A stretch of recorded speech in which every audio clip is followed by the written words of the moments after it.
예수를 믿음으로 우리는 고백합니다. 우리 예수님은 우리와 늘 함께 하신다. 그것을 다 알고 있습니다. 그렇죠? 예수님의 이름도 다른 이름으로 임마누엘, 우리와 함께 하신다. 그런데 우리가 간혹 이럴 때가 있어요. 우리 주님이 나와 함께 하시는데 내가 꼭 응답이 필요할 때, 은혜가 필요할 때 나와 함께 하지 않는 것처럼 느낄 때가 간혹 있습니다. 그래서 신앙생활이 참 답답하고 실망스러울 때가 여러분 있습니다. 더군다나 내가 남보다 더 열심히 헌신하고 잘하는데 내가 어려움 당할 때 꼭 주님의 은혜와 응답이 정말 임하면 좋을 텐데 그때 주님이 내게 먼 것 같고 응답이 없을 때 우리가 낭망할 때가 참 많습니다.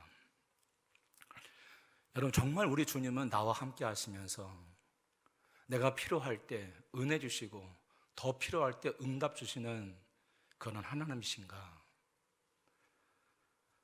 우리가 느낄 때는 정말 내가 은혜가 꼭 필요할 때 우리 주님은 너무나 먼 곳에 계신 것이 아닌가.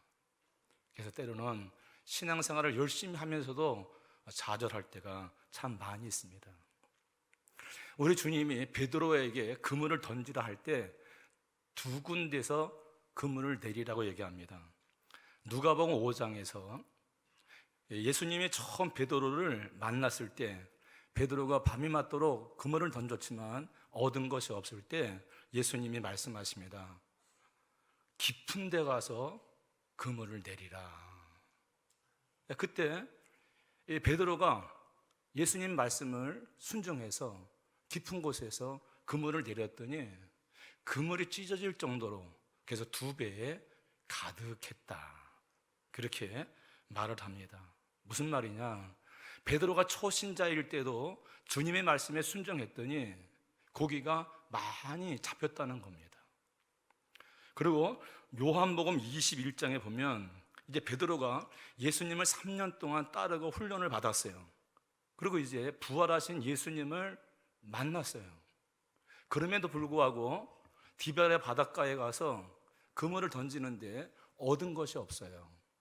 그때 예수님 다시 찾아오셔서 말합니다. 이번에는 깊은 곳이 아니라 배 오른편에 그물을 내리라. 내렸더니 정확하게 153마리의 알토란 같은 물고기가 잡혔다. 그렇게 말을 합니다. 처음에는 깊은 곳에 던지라. 다시 말해서 초신자지만 불신자이지만 깊은 곳이라는 것은 예수님 영역 안에 와서 예수님 말씀에 순종했더니 고기가 잡혔어요. 그렇죠? 우리가 초신자 때 예수 믿으면 하나님 이 사건 저 사건을 통해서 우리의 믿음을 성장시켜 주시는 줄 믿습니다. 그런데 그렇게 성장하면서 3년 동안 예수님을 따르고 훈련을 받았어요. 이제는 깊은 곳이 아니라 하나님의 구체적인 장소를 말씀하십니다. 오른편에 그물을 내리라. 그랬더니 정말 가장 양질의 153마리의 물고기가 잡혔다. 여러분, 오늘도 주님의 말씀에 순종하면 하나님의 응답과 역사는 이루어지게 될 줄 믿습니다.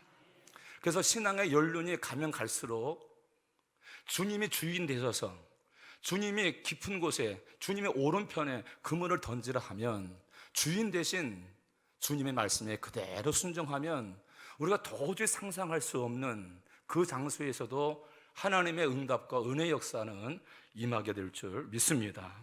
그래서 중요한 것은 우리가 신앙생활 하면서 내가 주인이냐 예수님이 주인이냐. 예수님이 주인 되시고 내가 주님께 종이 되면 어떤 상황에서도 하나님의 은혜는 우리에게 임한다 하는 것입니다. 따라서 한번 해보실까요? 예수님은 나의 주인이십니다. 믿습니까? 우리는 그래요. 예수님은 나의 주인이십니다 하면서 고백을 해요. 근데 정말 예수님이 들으면 저분이 예수님을 주인으로, 나를 주인으로 인정하는가? 그건 또 달라요. 우리는 주여 주여 하면서도 내 뜻대로 살아가면서 내가 주인 되어 주님을 이리 가라 저리 가라 할 때가 참 많다는 거예요. 그러나 그럴 때는 하나님의 역사가 임하지 않아요. 정확하게 입술의 고백처럼 예수님은 내 인생의 주인입니다, 그렇게 고백하고 주님의 말씀이라면 전적으로 순종할 때 거기에만 하나님의 역사가 임하게 된다 하는 것입니다. 미국에서 어느 목사님이 존 메가다 목사님에게 물었습니다. 목사님, 목회 중에서 성공했던 때와 실패했던 때가 언제입니까? 예수님, 메가다 목사님이 조금도 주저함 없이 이렇게 말합니다. 내가 할 때는 다 실패고 예수님이 할 때는 다 성공이었습니다. 그렇죠? 또 바울도 그렇게 고백합니다. 갈라디아 2장 20절, 그 유명한 구절이죠. 내가 십자가에 못 박혔나니, 다시 말해서 내가 예수님과 함께 십자가에 죽고 내 안에 이가 예수 그리스도를 믿고 나갈 때 사도 바울을 통해서 하나님이 많은 역사를 이루었고요. 또 예수님 자신도 그렇게 말합니다. 나를 따르려거든 자기를 부인하고 자기 십자가 지고 나를 따르라. 내가 죽어야 된다. 우리 여성교회 할 때 주님 나 죽었습니다. 주님 뜻이 무엇입니까? 날마다 십자가 진다는 것은 날마다 나는 죽었습니다. 주님이 도와주지 않으면 살 수 없습니다. 이렇게 고백할 때 여러분 우리를 통해서 주의 역사가 임하게 되는 줄 믿습니다. 자, 그런데 우리는 이거 다 잘 압니다. 그런데 내가 죽는다는 것, 다른 말로 얘기하면 손해본다는 거 아니에요? 그러니까 내가 죽으면 주님이 역사한다는 거 알지만 내가 죽는다는 것은 내가 손해보는 것이기 때문에 내가 못 죽는 거예요. 여러분 생각해 보세요. 여러분 지금 여러분 죽고 주님 영광 받아달라고 지금 예배하고 있는가? 오늘 특성화 2,3교회 회원들 보니까 다 죽고 예수만 사는 것 같아요. 왜 아멘을 안 하세요? 그러니까 참 은혜스러운 것 같아요. 어찌 보면 이 2,3여성교 회원들 이렇게 보니까 인간의 이같이 욕망은 다 꺼져나가고 은혜로만 충만히 채워져서 그 같은 찬송가를 부르는데 그렇게 여러분 은혜가 우리 마음에 다가오는 이유가 그러한 역사가 아닌가 그런 생각을 해봅니다. 많은 사람은 내가 죽어야 주님이 역사하는데 내가 죽는다는 것이 손해 같아서 죽기를 싫어해요. 근데 여러분 분명한 것은 내가 반드시 죽어야 돼요. 왜냐하면 내 실상을 아셔야 됩니다. 바울은 그렇게 말해요. 내가 그리스도와 함께 십자가에 못 박혔나니, 이것은 억지로가 아니라 기쁨으로, 나는 예수를 믿음으로 십자가에 죽었습니다. 예수님이 죽었을 때 나도 죽었습니다. 기쁨으로 했어요. 이렇게 고백하는 이유가 뭐냐면 바울은 자기 자신을 알았어요. 자기는 큰 죄인이다. 그래서 그는 그렇게 고백하잖아요. 나는 죄인 중에 괴순이라. 여러분 우리 한번 깊이 생각해 보세요. 사순절 기간에 십자가 앞에서 나는 어떤 존재인가? 참 승질 더럽지 않으세요? 내가 나를 봐도 참 승질 더러워요. 그리고 내가 얼마나 연약해요. 사도 바울은 난 질그릇 같다 그랬어요.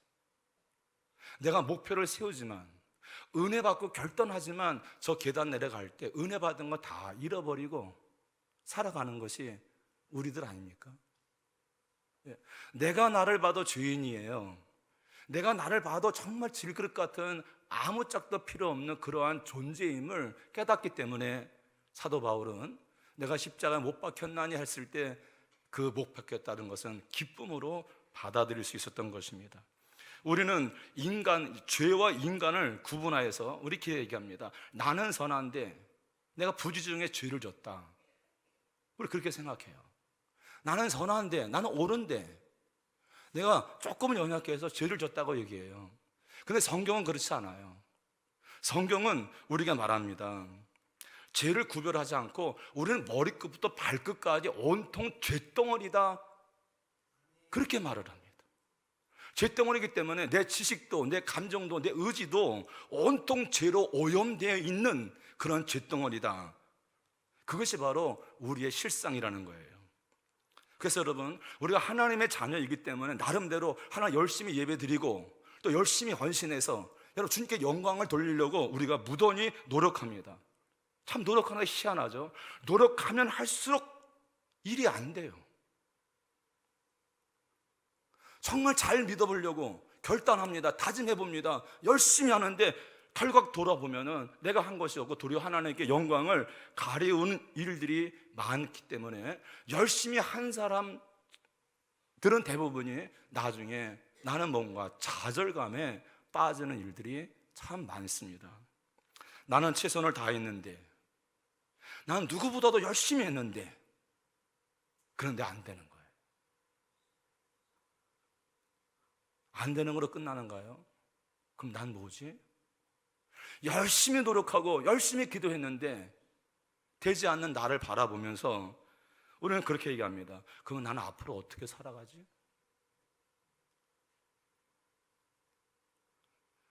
여러분, 살 길이 캄캄한 거예요.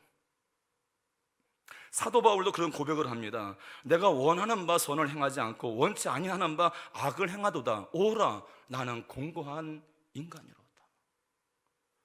누가 나를 건져내랴? 열심히 노력해 본 사람만이, 열심히 노력했는데 되지 않는 사람만이 나는 앞으로 어떻게 살아가지? 얻은 것이 없는데.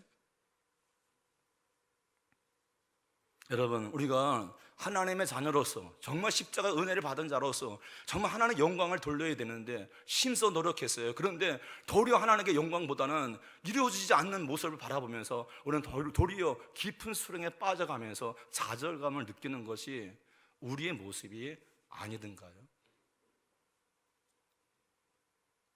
그런데 여러분, 우리 하나님께서는 내가 열심히 했지만 이루어지지 않아서 절망할 때 그 순간을 우리 하나님의 도리어 기뻐하심을 믿으시기를 주의 이름으로 축원합니다. 왜냐하면 내가 열심히 해서 여러분이 가서 했는데 이루어지지 않고 더 깊은 수렁 속에 빠질 때 우리는 그때 이것을 깨닫습니다. 주님, 나는 아무것도 행할 수가 없습니다. 그때 우리가 십자가의 진리를 이제 받아들이게 된다 하는 것입니다. 인간의 본성은 아까도 말씀드렸지만 선한 게 아니에요. 날 때부터 여러분 사도 바울처럼 죄인 중에 괴수로 태어났기 때문에 그 죄인된 모습으로 10년, 20년, 30년, 40년 열심히 해봤자 결국은 여러분 내가 노력해서 될 수 있는 것은 아무것도 없는 거예요. 하나님께서 모든 만물을 창조하시고 아담에게 에덴 동산 정권을 맡기시면서 이렇게 말합니다. 너가 다 가져도 선악을 알게 하는 선악과는 따먹지 말아라. 무슨 말이에요?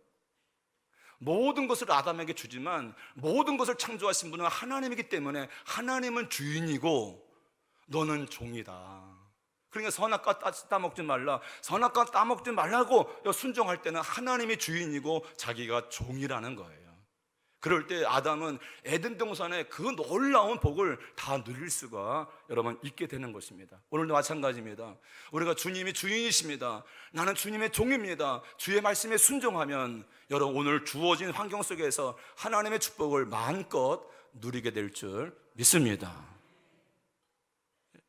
그런데 이 아담이 사탄의 유혹을 받아서, 사탄의 특징이 뭐냐? 반드시 그 선을 넘는 거예요. 그 사탄이 아담의 마음에 들어가니까 아담아, 너 이거 먹으면 네가 하나님처럼 돼. 하나님처럼 돼. 여러분, 마귀는 항상 그 선을 넘어요.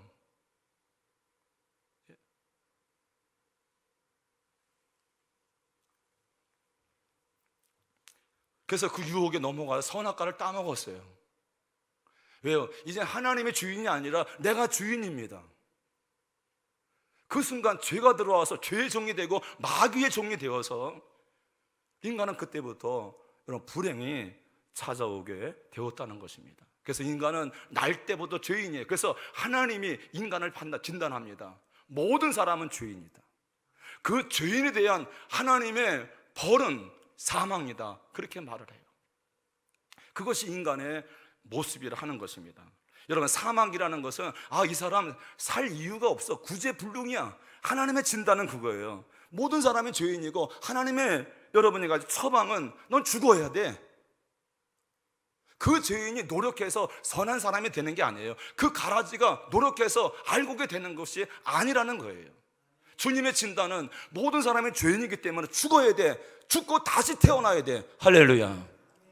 그것이 하나님의 처방이라는 거죠. 그래서 여러분, 우리는 죄인으로 태어났기 때문에 아무리 노력해도 구제불능인 것이 우리의 모습입니다. 그래도 하나님께서 우리를 사랑하셔서 우리를 구원하시는 방법이 뭐냐 하면, 내가 주인된 나는 죽고 에덴 동산, 여러분 선악과를 따먹기 전과 같이 하나님이 주인되는 인생을 만들어 주기 위해서 여러분 하나님이 인간의 몸을 입고 이 땅에 오신 줄 믿습니다. 그래서 인간은 노력해서 좋은 사람 되는 게 아니에요. 인간은 죽고 다시 태어나야 돼요. 그래서 우리가 거듭남이라고 얘기를 합니다.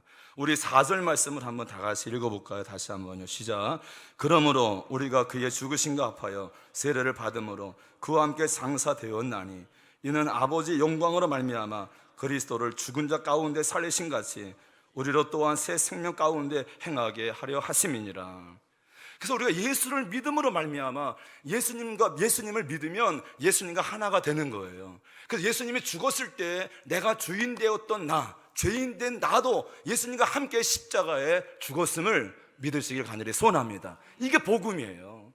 그 죄인 된 내가 아무리 노력해도 하나님의 영광 가리우고 아무리 노력해도 인생에 망할 수밖에 없는데, 예수를 믿음으로 예수님과 하나가 되어서 내가 주인 되었던 내 죄인 되었던 나가 예수님 죽었을 때 나도 죽었다는 거예요.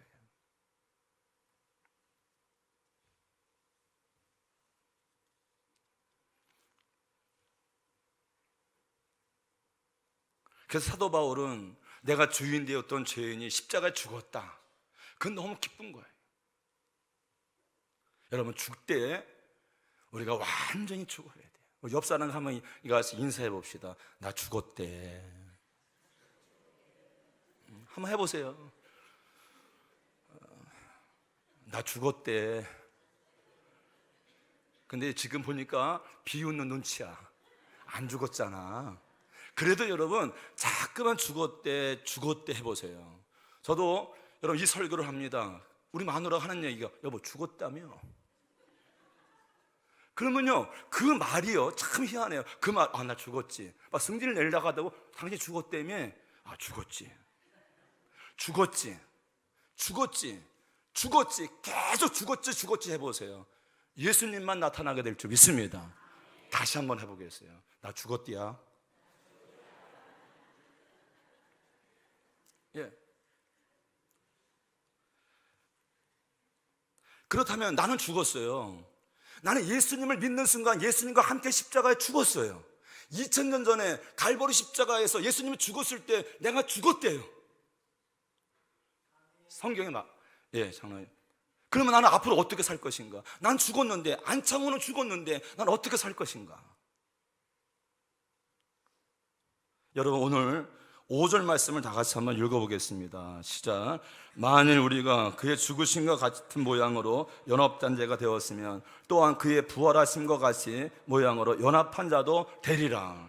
여러분, 나는 죽었어요. 근데 예수님이 3일 만에 부활하셔서 오늘 나와 함께 하심으로 그 예수님이 내 인생의 주인 되어 주셔서 예수님을 믿고 따르게 될 줄 믿습니다. 이제 여러분, 부활을 잘 생각해 보아야 합니다. 로마서 1장 4절에 보면 성경의 영으로 죽은 자 가운데 부활하사 능력으로 하나님의 아들로 선포되었으니, 예수님이 십자가에 죽으시고 3일 만에 부활하셨어요. 여러분, 세상의 모든 사람은 다 죽어요. 근데 예수님은 3일 만에 부활하셨어요. 그분만이 하나님이신 줄 믿습니다. 그러니까 예수님이 하나님이시니까 십자가에 달려 돌아가신 분도 예수님도 하나님이시라는 거예요.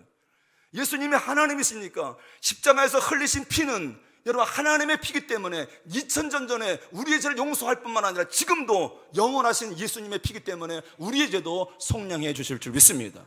예수님이 부활하심으로 예수님이 하나님이세요. 그러면 예수님이 하신 말씀은 다 하나님의 말씀으로 저절로 믿어지게 될 줄 믿습니다. 그런데 여러분, 그 예수님이 부활하셔서 하나님 우편에 앉아 계시고 지금 예수의 영 성령으로 우리 안에 거하십니다. 믿습니까? 그러면 예수님이 함께 하기 때문에 그분이 우리가 주가 되어 주셔서 그분 믿고 의지하면 능치 못할 일이 없게 될 줄 믿습니다. 그래서 여러분, 우리가 예수를 믿는다는 것은 죄인된 나는 예수와 함께 십자가에 죽고 이제는 어떻게 살아가느냐, 부활하셔서 성령으로 나와 함께 하시는 예수님을 주인으로 믿고 따르면 오늘도 하나님의 은혜 역사는 우리들에게 임하게 될 줄 믿습니다. 근데 여러분, 꼭 주님의 역사가 나타나려면요, 따라서 한번 해보세요. 내가 죽어야 돼. 그것도 안 돼요. 나 죽었지. 어느 목사님이 전직이 의사였어요. 이런 말씀을 하세요. 의대에서 수술 실험을 할 때 개에다가 마취하고 개의 배를 가르고 내장을 끌어내고 얘가 자 수술 연습을 하고 난 다음에 끝나면은 마지막에 안락사를 시킨다 그래요. 그런데 어느 날 수술 시험이 다 끝났는데 마지막 안락사 시키는 사람이 깜빡 잊고 안락사를 못 시켰어요. 이제 수술 시험이 다 끝나고 이제 옷 갈아입고 나오는데 개가 마취가 깬 거예요. 얼마나 아프겠어요. 다 갈라졌어요. 견딜 수가 없는 거죠. 그 개의 울음소리가 비명이고요. 너무 고통스러우니까 몸을 뒤척이다가 수술대에서 바닥으로 떨어진 거예요. 누구도 건들지 못해요. 왜요? 죽어야 할 개가 덜 죽었기 때문에 누구도 건들지 못해요.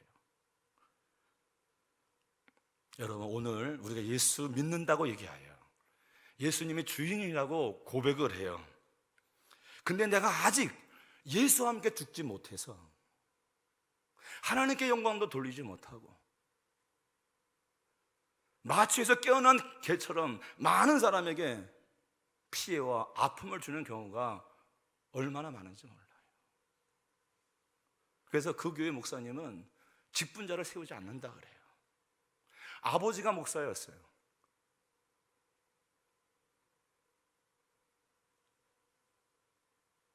그래서 여러분, 성령이 오게 되면 요한복음 16장에 말씀합니다. 성령이 오게 되면 죄에 대해서, 심판에 대해서, 의에 대해서 얘기하는데 성령이 임하게 되면 예수 믿지 않는 것이 가장 큰 죄인데 예수님을 주인으로 믿지 않는 것이 가장 큰 죄임을 깨닫게 하신다 그랬어요. 여러분, 예수님의 주인 되심을 깨닫기를 주의 이름으로 축원합니다. 저는 얼마 전에 참 교회가 어려웠어요. 나름 개척하고 열심히 목회를 했어요. 알다시피 저희도 어려운 중에 교회 건축을 하고 하루하루 살아가는 것이 목회자는 제정신이 아니에요. 참 나름 열심히 했는데 교회는 더 어려워지는 거예요. 기도 중에 성령님께서 제 모습을 보여주었어요. 주인 되신 예수님은 여기 계신데 내가 아직 죽지 않아서 내가 주인이 되어서 예수님을 이래라 저래라 끌고 다니는 그 내 모습을 발견하게 되었어요. 여러분, 이러한 모습으로 교회가 잘 되면 더 많은 사람이 상처 주고 교회는 하나님의 영광을 가리울 걸 주님이 아셔서 교회에 극한 어려움을 주시고 기도 중에 하나님의 나의 모습, 주님이 주인 되신 예수님은 옆에 계신데 내가 주인 되어서 내가 끌고 가는 그 모습을 나에게 보여주셨어요. 저 얼마나 울었는지 몰라요. 가나 목사님 만나시면 안 목사 죽어야 돼 그래요. 근데 처음엔 그게 몰랐어요. 이제 깨닫고 보니까 김명희 목사님이 나를 사랑하셔서 안 목사 혈기만 하는 거 아니까 죽어야 돼. 그땐 몰랐어요. 작년부터 깨달아지기 시작하더라고요. 그때부터 모든 걸 주님께 맡겨요. 요즘에 하나님의 은혜가 새롭게 일어나는 것을 깨닫게 되는 줄 믿습니다. 이제 예수님 부활하셔서 성령으로 우리 안에 거하셔서 우리의 주인 되어 주시는 줄 믿습니다. 여러분, 꼭 예수님을 주인으로 고백하면 어떤 복을 받게 되냐 하면, 그 예수님이 나와 함께 하세요. 그분은 전능하신 분이에요. 그분 나를 사랑하시기 때문에 내 인생 전부를 주님께서 맡아 주관하실 줄 믿습니다. 다윗이 그렇게 고백하잖아요. 여호와는 나의 목자시니 하나님은 나의 주인이십니다. 고백하니까 여러분이 같이 내게 부족함이 없으리로다. 할렐루야. 그 다음에 여러분, 나와 함께 하시는 예수님은 전능하신 하나님이에요. 사망 권세 깨뜨시고 부활하신 분이에요. 그분을 의지하면 능치 못할 일이 없는 줄 믿습니다. 그래서 예수 한 분만이 답이 될 수 있는 거예요. 그래서 여러분, 사도 바울은 그렇게 고백하잖아요. 내게 능력 주시는 자 안에서 내가 능치 못할 일이 없다. 그리고 세 번째로는 예수님의 주인 되면 주인 대신 예수님의 말씀만 듣게 되는 줄 믿습니다. 교회 나오면 이 사람 얘기, 저 사람 얘기, 참 많은 얘기 들어요. 근데 여러분, 그거 다 가짜인 걸 아세요? 저는 몰랐어요. 다 나를 위해 사는 얘기인 줄 알았어요. 근데 여러분, 하나님의 자녀인 우리는 세상 사람들의 소리에 반응하지 마시고 내 주인 대신 예수님의 말씀에만 반응하며 살아가시기를 주의 이름으로 축원합니다. 그렇게 되면 여러분, 어떻게 하면 우리가 예수님을 주인으로 살아갈 수 있을까? 여러분, 예수님의 자녀는, 예수님의 주인 되시는 사람들은 하나님의 말씀만 청종하고 순종하게 될 줄 믿습니다. 다른 교회 가서 은혜 받으려고 하지 마세요. 여러분, 신기천 교회는 목사님을 통하여서 여러분들에게 은혜의 강물이 흘러가게 될 줄 믿습니다.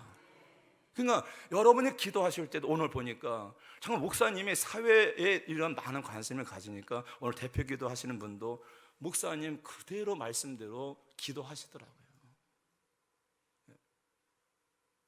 목사님은 하나님께 씨름해서 하나님의 응답을 받아서 말씀을 전해요. 누구를 위해서? 신기청 교인들을 위해서 말씀을 전하는 줄 믿습니다. 거기에 아멘 할 수 있어야 돼요. 그래서 그 말씀을 읊조리세요. 제가 아까도 말씀드렸잖아요. 다시 한번 여러분, 제가 설교 끝날 때 됐으니까요, 끝나기 전까지 한번 해볼게요. 나는 죽었습니다. 나는 죽었습니다. 나는 죽었디야. 목사님이 설교하면요, 적으세요. 그리고 계속 그것을 읊조리세요. 왜냐하면 마음으로 믿어 의에 이르고 입으로 시인하여 구원에 이르게 될 줄 믿습니다. 자꾸만 여러분, 목사님 설교를 귀담아 듣고 자꾸만 그 말씀을 성도들끼리 만날 때마다 이야기해 보세요. 놀랍습니다. 제가 아까도 말씀드렸죠. 처음에 베드로가 깊은 곳에 들여라, 그물을 내리라. 깊은 곳이라는 것은 이제 예수 안에 들어왔어요. 그물을 던졌어요. 많이 잡혔지만 다 원하는 고기가 아니라 나중엔 버릴 고기도 많았어요. 근데 3년이 흘렀어요. 예수님이 오른편에 던지라. 정말 정확히 오른편에 던지서 버릴 것이 없는 133마리가 잡혔다는 거예요. 여러분이 예수를 1년, 2년, 3년 믿을수록 주님이 주인 되시고 여러분 주님의 말씀에만 순종하시면 나갈 때 가나안의 은총이 임하게 될 줄 믿습니다. 그게 믿음이에요. 몇 년 믿었다가 중요한 게 아니잖아요. 그 다음에 여러분, 항상 기도하는 삶을 살아가시기를 소원합니다. 주인 대신 예수의 말씀을 들을 뿐만 아니라 내 모든 것의 주인은 주님이기 때문에 주님께 맡기고 기도하세요. 제가 밖에서 보는 신기천 교회 특징은 뭔지 아세요? 이 교회는 기도하는 교회라고 저는 느끼고 있어요. 저희가 신기천 교회보다 2, 3년 뒤에 개척했을 거예요. 김명기 목사님을 제가 가까이서 봬요. 저 성경관 지을 때도 그렇게 많이 기도하셨어요. 여러분이 같이 이 예배당 지을 때도 대출이 안 나와서 33일을 금식하며 기도했어요. 제가 보는 김명기 목사님은 우리 인천도에서 가장 하나님께 무릎 꿇고 기도하시는 분이다. 저는 지금도 깨달아요. 어느 날 목사님이 이렇게 말씀하시더라고요. 눈 뜨면 예배당 가서 기도하신대요. 제가 그 한마디 듣고 저도 지금 눈 뜨면 예배당 가서 기도해요. 보통 저도 2시 반에 예배당 나가요. 눈 뜨는 시간이 하나님께 엎어지는 시간이다. 저도 김명희 목사님을 통해서 배운 거예요. 근데 너무 감사한 것은 이 예배당 짓고 목사님 몸이 아팠을 때 여성교회들이 저녁 8시에 나와서 한 100명이 목사님을 위해서 기도하는 그러한 교회. 여러분, 왜 기도할까요? 우리는 능력이 없습니다. 이 신기천 교회 주인은 하나님이 되심을 고백하는 신앙 고백인 줄 믿습니다. 그래서 여러분, 지금도 그렇잖아요. 이 남구에서 가장 은혜스러운 교회, 가장 미래의 소망이 있는 교회가 여러분 신기천 교회인 줄 믿습니다. 정말 여러분이 가서 오늘 23여성교회 헌신을 다짐하는데, 주님, 나는 죽었습니다. 나와 동행하시는 예수님이 우리의 인생의 주인이십니다. 이 신기천 교회 주인은 주님이십니다. 여러분, 주의 말씀에 청정하시고 항상 나는 죽었다고 고백하시고 주의 말씀에 들으면서 그 말씀대로 읊조리고, 여러분 모든 것 기도보다 앞서지 않고 기도함을 통하여서 지금까지도 은혜스러운 교회가 되는데, 앞으로 더욱더 여러분 이 인천을 살릴 수 있는 여러분이 가서 영적인 젖줄이 되는 신기천 교회와 여러분이 가서 여성교 회원들 성도가 되시기를 주의 이름으로 축원합니다. 기도하겠습니다. 하나님, 감사합니다. 사도행전에 나타난 교회의 모습을 그대로 신기천 교회를 통하여서 다시금 재건하게 하여 주심을 너무도 감사를 드립니다. 교회가 어렵다, 문을 닫는 교회들이 참 많은데 예수님을 주인 삼고 주의 말씀을 청정하며 우리의 부족함을 느끼고 전폭을 주님께 맡기고 기도하는 우리 신기천 교회가 날마다 은혜스러운 교회가 되어 수많은 영혼을 구원하며 양육할 수 있도록 도와주신 것 너무도 감사를 드립니다. 오늘 헌신을 다짐하는 여성교 회원들에게 더욱더 아버지 주의 은혜가 함께 하셔서 부활하셔서 지금 나와 함께 동행하시는 그 주님을 주인으로 믿고 주님을 따르고 전폭을 맡기는 여성교회가 되게 하여 주시어서 날마다 은혜 받게 하여 주옵소서. 예수 그리스도 이름으로 기도 올리옵나이다. 아멘.